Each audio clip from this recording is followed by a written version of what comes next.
આખા ગામને દબાવે અને આખું ગામ જોઈ રે, એ શરમનો વિષય છે.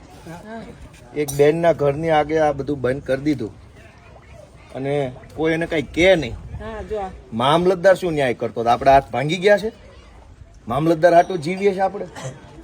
આટલી હદે ખોટું થયું. આ કોર્ટમાં ગયો ભાઈ, તોય નિર્ણય નો દીધો અમને. આજે 8 વર્ષ આ નિર્ણય થઈ ગયો. જેને મને ફાંસીએ ચડાવે ફાંસીએ ચડાવી દે. ધારાસભ્યને ફાંસીને ફંદે લટકાડે આ નિર્ણય કર્યો છે. કોના હિંમત છે એમ જોઈએ છે.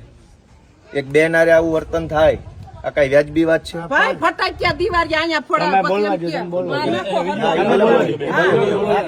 કેવું ને અહીંયા ફટાકિયા ફોડાવે, પછી એમ કે હરગાવી નાખો, અંદર નાખો. જો કેતા જાય ધોઈડા જાય. તમને બધાને વિનંતી કરું છું કે થોડોક બેન ને સપોર્ટ કરજો. હે જે હોય ગુંડાનું નામ નથી લેવું. તમે બધા ભવિષ્યમાં ગમે જ્ઞાતિના હોય, બધી જ્ઞાતિના છે, બધા ધર્મના માણસો. ખોટું થતું હોય બોલવાની ફરજ તો બધા ધર્મમાં લખી છે કે નથી લખી? બધાના પોતપોતાના ધર્મ ગ્રંથોમાં છે કે નહીં? તો આ બેન ને બીજી વાર હતો, હું પાછો આવીશ. જો કોઈને બહુ મોટી હવા ભરાઈ ગઈ છે, ભાઈ ઘડીક નુરાભાઈ, કોઈને બહુ મોટું ભાજપની હવા ચડી ગઈ હોય, કિરીટ પટેલ ની હવા ચડી ગઈ, હું પાછો આવીશ અને એ દિવાલ ની જેસીબી નો એક ટલ્લો મારી દઈશું. થોડાક દી ખમો, મને નવરા પડે, મશીન લઈને હું આવીશ અને કોણ મને ફાંસી ચડાવું જોઈ લઈશ.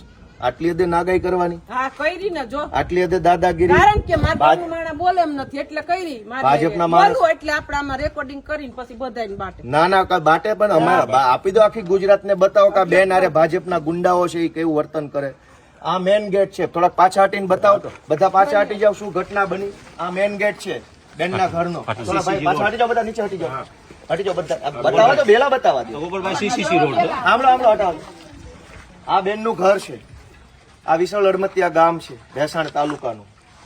આ મેન ગેટ છે એનું. હવે અહીંયા ભાજપના માણસે બેલા મૂકી દીધા અહીંયા સળંગ. આ બધા અમે હાથે અડસેલ્યા. 8 વર્ષથી આ ગેટ બંધ કરી દીધો. આવી નાગાઈ કરવાની, દાદાગીરી. શું કામ? તો કે હું ભાજપનો માણસ છું એટલે દાદાગીરી કરી. શું કામ? આ ભાઈ સીધા માણસ છે. આ બેલા અહીંયા મૂકી દીધા. અહીં સુધી લાઈન હતી અત્યારે. આમ આ ગેટ ની બહાર કેમ નીકળવાનું? તો બેને મને આજે હું ગામમાં આવ્યો, ફરિયાદ કરી, કીધું હાલો આપણે જ કાઢી નાખીએ બેલા. મામલતદાર શું કાઢવાનું? બરાબર. મામલતદાર ભાઈ આવતા જોઈને મુદ્દા પર જોઈને પાછા વયા જાય. ભાઈ બધા ભાજપ થી બીવે છે, ભાજપની લાજ કાઢે છે. આજે અમે ભેસાણ તાલુકાના વિશાળ અડમતિયા ગામે આ બેનના ઘરનો ગેટ ખુલ્લો કર્યો છે. જે ભાજપ વાળા મોકાતું હોય મને ફાંસીએ ચડાવી દે. હું જોઉં છું કોણ મને કઈ ફાંસીએ ચડાવે. આટલી હદે નાગાઈ કરવાની. ગામડામાં ગરીબ માણસો આવે, નાના માણસો હોય, ગરીબ માણસો હોય, કિરીટ પટેલ જ કરાવે છે.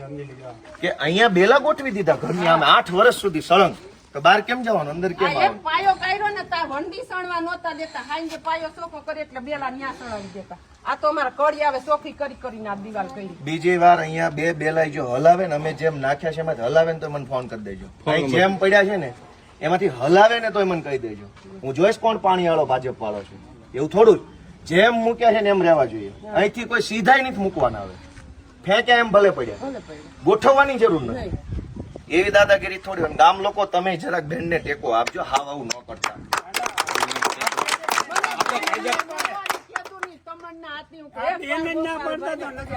કાંઈ વાંધો નહીં. હવે હું બધાની રજા લઉં છું. ટેકો રાખજો જરા. બરાબર. હાલો.